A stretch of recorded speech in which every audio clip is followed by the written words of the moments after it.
Olá, concurseiro! Espero que você esteja muito bem. Para melhor compreensão do conteúdo, iremos dividir o tema em 3 blocos. No bloco 1, nós vamos conversar sobre o que são as transferências intergovernamentais e entender 2 pontos fundamentais para concurso: o Fundo de Participação dos Estados e o Fundo de Participação dos Municípios. Respira fundo e pensa comigo. O Brasil é uma federação. Isso significa que União, estados e municípios têm autonomia, mas também precisam cooperar. Agora eu te pergunto, todos arrecadam na mesma proporção? Claro que não. Existem estados muito desenvolvidos e outros com menos atividade econômica. Existem municípios enormes e outros bem pequenos, com pouca arrecadação própria. É justamente aí que entram as transferências intergovernamentais. São valores que a União repassa para estados e municípios com base na Constituição Federal, principalmente no artigo 159. Dentro desse contexto, surgem o Fundo de Participação dos Estados e o Fundo de Participação dos Municípios. O Fundo de Participação dos Estados é um repasse obrigatório formado por parcelas de impostos federais. Ele não depende de pedido, convênio ou projeto específico. O dinheiro é transferido conforme critérios constitucionais que consideram, por exemplo, população e renda per capita.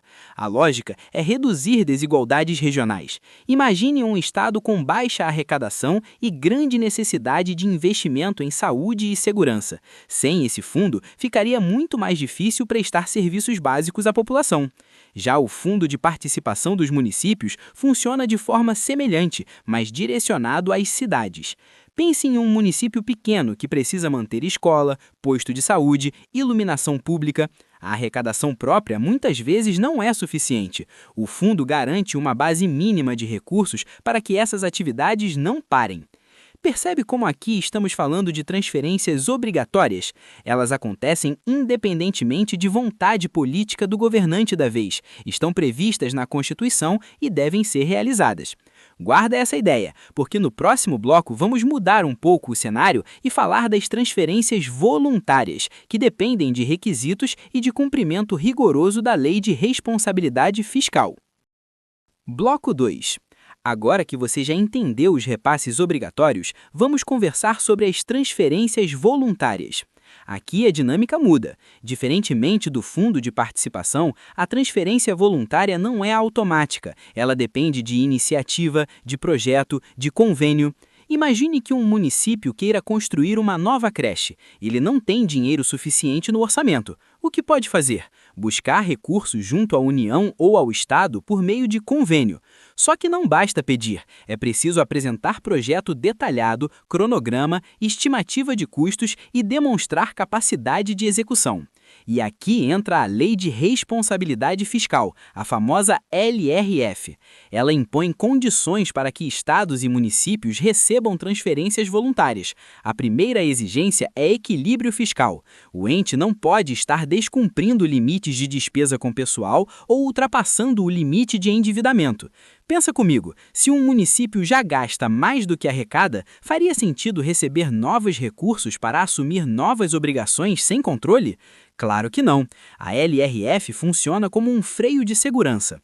Outro ponto importante é a transparência. Quem recebe recursos precisa prestar contas, deve comprovar onde o dinheiro foi aplicado e qual resultado foi alcançado. Isso protege o gestor sério e também protege a sociedade.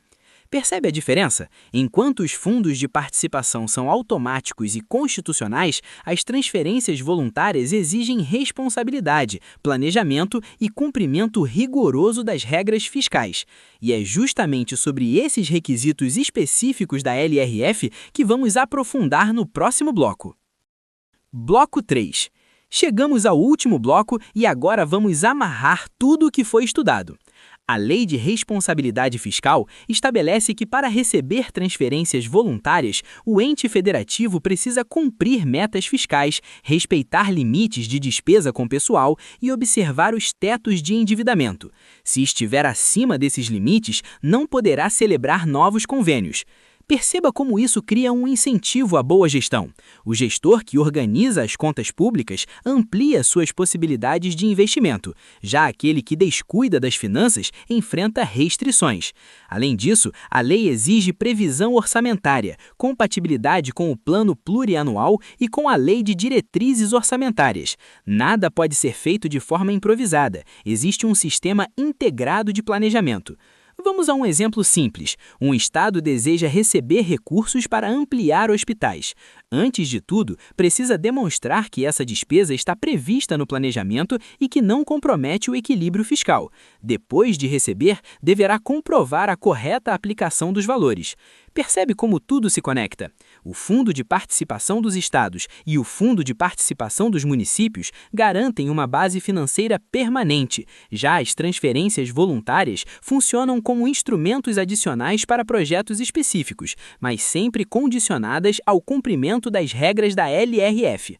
Para concurso, é essencial memorizar essa diferença e compreender a lógica do sistema federativo cooperativo. Não se trata apenas de decorar dispositivos legais, mas de entender a finalidade, reduzir desigualdades, promover equilíbrio fiscal e assegurar responsabilidade no gerenciamento do dinheiro público.